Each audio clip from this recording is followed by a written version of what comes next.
ಇಲ್ಲಿ ಬರ್ರ ಹುಡುಗ್ರ. ಇದು ಎಂಥ ಹಣ್ಣು ಗೊತ್ತದ್ಯಾ? ಇದು ಯಾವ ಜಾತಿ ಹಣ್ಣು ಹೇಳಿ? ಇದು ನಮ್ಮ ಮಲೆನಾಡಲ್ಲಿ ಸಿಗೋ ಸಳ್ಳೆ ಹಣ್ಣು ಅಂತೇಳಿ. ಇದು ನೋಡು, ಮಲೆನಾಡು ಕಾಡಲ್ಲಿ ಮಾತ್ರ ಸಿಗೋದು ಇದು.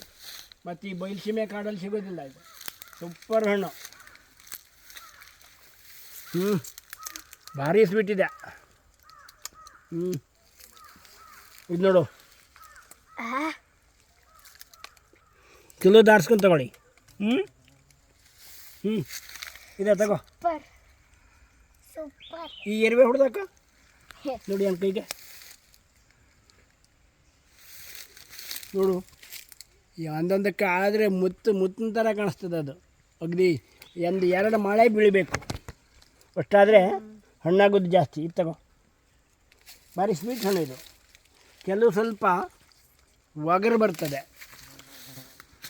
ಸ್ವಲ್ಪ ಒಗರಿದ್ದದ್ದು ಸ್ವಲ್ಪ ಕಹಿನೂ ಬರ್ತದೆ. ಇದು ಮಾತ್ರ ಭಾರಿ ಸೂಪರ್ ಇದೆ ನೋಡು, ಸ್ವೀಟು.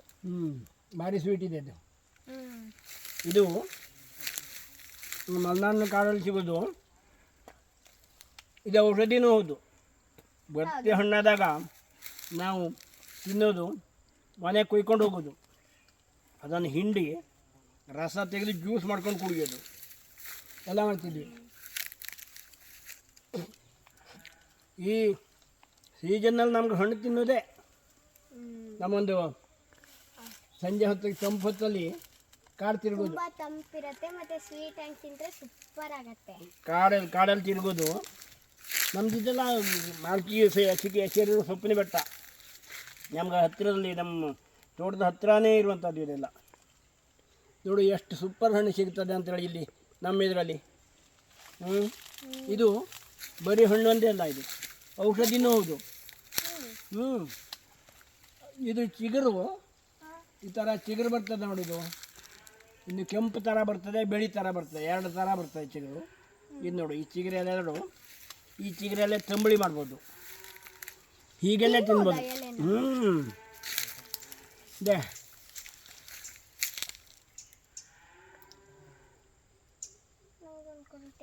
ಒರೆಸ್ಕೊ.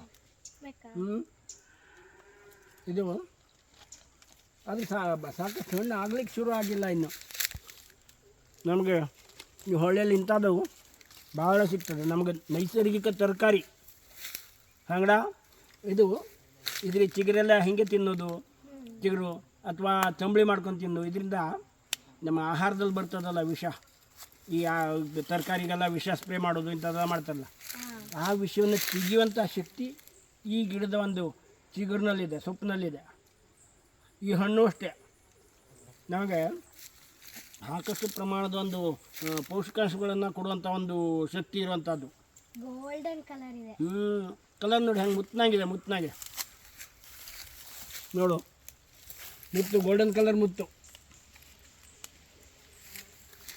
ಸಮುದ್ರದಲ್ಲಿ ಸಿಗೋ ಮುತ್ತೇ ಇರ್ತದೆ. ಎಲೆ ತಿಂದ್ಯಾ? ಭಾಳ ಚಲೋ ಬರ್ತದೆ. ಅದು ಸಾಕಷ್ಟು ಹಣ್ಣಾಗಲಿಲ್ಲಲ್ಲ ಮಾರಾಯ. ಬೀಜ ಈ ಥರ ಬರುತ್ತೆ, ಅದನ್ನು ತಿನ್ನಬಾರ್ದು. ಇದು ನಮ್ಮಲ್ಲಿ ನೈಸರ್ಗಿಕವಾಗಿ ಸಿಗುವಂಥ ಒಂದು ಪೋಷಕಾಂಶಗಳ ಆಗರ. ಈ ಆಹಾರನ ಹೋಗುವಂಥದ್ದು ಇದು ಕಾಡು ಹಣ್ಣು. ಇದು ನಾವು ನೆಟ್ಟು ಬೆಳೆಸೋದಲ್ಲ, ಇದು ತನ್ನಿಂದ ತಾನೇ ಆಗೋದು. ಹೌದು. ಮತ್ತೊಂದಂದರೆ ಸಾಮಾನ್ಯವಾಗಿ ಇದು ಚಿಗುರ್ಬೇಕಿದ್ರೆ, ಹಳೆ ಎಲೆ ಉದುರಬೇಕಿದ್ರೆ ಚಿಗುರ್ಕೊಂಡೇ ಉದುರೋದು.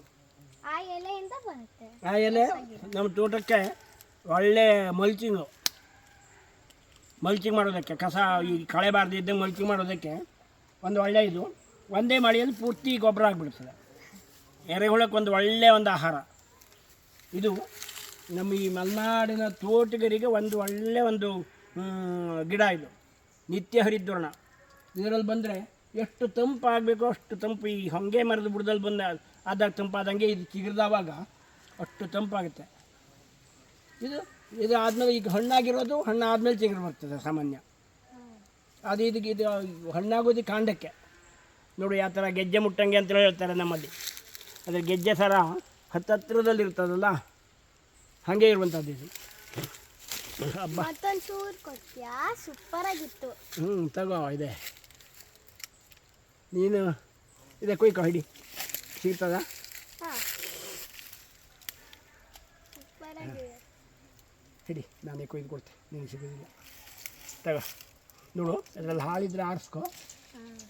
ಅದು ಸರಿ ಹಣ್ಣಾಗಲಿಲ್ಲ ಈಗ ಅನ್ನೋದೇ ದೊಡ್ಡ ಬೇಸರ. ಈಗ ನೀವು ಇರಬೇಕಿದ್ರೆ ರಜೆ, ನಿಮಗೆ ಈ ಇದರಲ್ಲಿ ರಜೆ ಸಂದರ್ಭದಲ್ಲಿ ಎಲ್ಲ ಹುಡುಗರಿಗೂ ಅಷ್ಟೇ. ಈಗ ನಮ್ಮ ಹಳ್ಳಿ ಮಂದಿ ಆದರೆ ಹಳ್ಳಿಯಲ್ಲಿ ಜಮೀನು ಇರ್ತದೆ, ಬಂದುಕೊಂಡು ಇದರಲ್ಲಿ ಮಾಡ್ಬೋದು. ಈ ಥರ ಹಣ್ಣು ತಿಂದ್ಕೊಂಡು ನಿಮ್ಮಂಥ ಹುಡುಗರಿಗೆ ಸಿಗ್ತದೆ.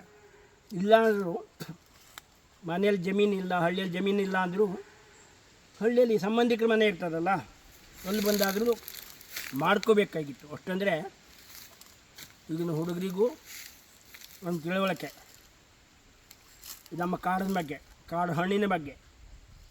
ಇದಲ್ಲದೆ ಇನ್ನೂ ಭಾಳ ಹಣ್ಣಿದೆ. ಈ ಗಿಡನೂ ಹಣ್ಣಿನ ಗಿಡನೇ ಇದು, ಅದು ಮತ್ತು ಸಾಕಷ್ಟು ಹಣ್ಣಿನ ಗಿಡ ಇದೆ. ಅದು ಆಮೇಲೆ ಮುಂದೆ ಅದ್ರ ಬಗ್ಗೆ ತಿಳ್ಕೊಳ್ಳುವ. ಹಣ್ಣಿನ ಒಂದು ಸೀಸನ್ ಟೈಮ್ನಲ್ಲಿ ಬಂದರೆ ಮಾತ್ರ ನಮಗೆ ಸಿಗ್ತದೆ. ಕೆಲವೊಂದಷ್ಟು ಹಣ್ಣಿನ ಸೀಸನ್ನು ಇರುತ್ತಾ? ಹಾಂ ತುಂಬಾ ಹಣ್ಣು. ತುಂಬ ಹಣ್ಣು ಇರುತ್ತೆ. ಸಂಪಿಗೆ ಹಣ್ಣು ಅಂತೇಳಿದೆ, ಸೀಸನ್ ಮುಗಿದೋಯ್ತು. ದೊರಕಲ ಹಣ್ಣು ಅಂತಿದೆ, ಇಲ್ಲಿ ಸೀಸನ್ ಮುಗಿದೋಯ್ತು. ಇದೆಲ್ಲ ಸೀಸನಲ್ಲಿ ಬಂದರೆ ಮಾತ್ರ ನಮ್ಗೆ ಸಿಗುವಂಥದ್ದು. ಎಲ್ಲ ಪೂರ್ತಿ ಒಂದಾದ ನಂತರ ಒಂದು ಈ ಕಾಡು ಹಣ್ಣುಗಳು ಒಂದು ಮುಗಿಯೋದ್ರೊಳಗೆ ಇನ್ನೊಂದು ಹಣ್ಣು ಚಾಲೂ ಆಗಿರ್ತದೆ. ಆ ಥರ ಅದು ಹೂವಾಗೋ ಟೈಮ್ನಲ್ಲೂ ಅದೇ ಥರ ಆಗ್ತದೆ. ಅದು ಜೇನು ನೊಣಗಳಿಗೆ ಒಳ್ಳೆಯ ಆಹಾರ. ಅಲ್ಲಿಂದ ಜೇನು ತಗೊಂಬಂದು ನಮಗೂ ಒಂದು ಒಳ್ಳೆಯ ಔಷಧಿಯಾದಂಥ ಒಂದು ಜೇನುತುಪ್ಪಗಳು ನೈಸರ್ಗಿಕ. ಅದೇ ಈ ಬಯಲುಸೀಮೆಯಲ್ಲಿ, ಬಯಲುನಾಡಲ್ಲಿ ಒಂದೇ ಬೆಳೆ ಇರ್ತದೆ. ಸೋಯಾಬೀನ್ ಇದ್ದರೆ ಸೋಯಾಬೀನು, ಸೂರ್ಯಕಾಂತಿ ಇದ್ದರೆ ಸೂರ್ಯಕಾಂತಿ, ಹತ್ತಿ ಇದ್ದರೆ ಹತ್ತಿ, ಅದಷ್ಟದೇ ಸಿಗ್ತದೆ. ಆದರೆ ಇಲ್ಲಿನ ಜೇನುತುಪ್ಪಕ್ಕೆ ಒಂದೇ ಸಿಗುತ್ತೆ. ಒಂದೊಂದು ಸೀಸನ್ನಲ್ಲಿ ಒಂದೇ ಸಿಗ್ತದೆ. ಅದು ಆ ತುಪ್ಪಕ್ಕಿಂತ ಜೇನಿಗಿಂತ ನಮ್ಮಲ್ಲಿ ಮಲೆನಾಡು ಜೇನು ಔಷಧಿಯುಕ್ತವಾಗಿ ಜಾಸ್ತಿ ಒಂದು ಇರುವಂಥದ್ದು, ಬೆಲೆ ಇರುವಂಥದ್ದು. ಹಾಗಾಗಿ ಮಲೆನಾಡಿನ ಜೇನಿಗೆ ಹೆಚ್ಚಿಗೆ ಬೆಲೆ ಇರುವಂಥದ್ದು. ಬಯಲುಸೀಮೆ ಜೇನಿಗಿಂತ ಮಲೆನಾಡಿನ ಜೇನಿಗೆ ಹೆಚ್ಚಿಗೆ ಬೆಲೆ ಇರುವಂಥದ್ದು.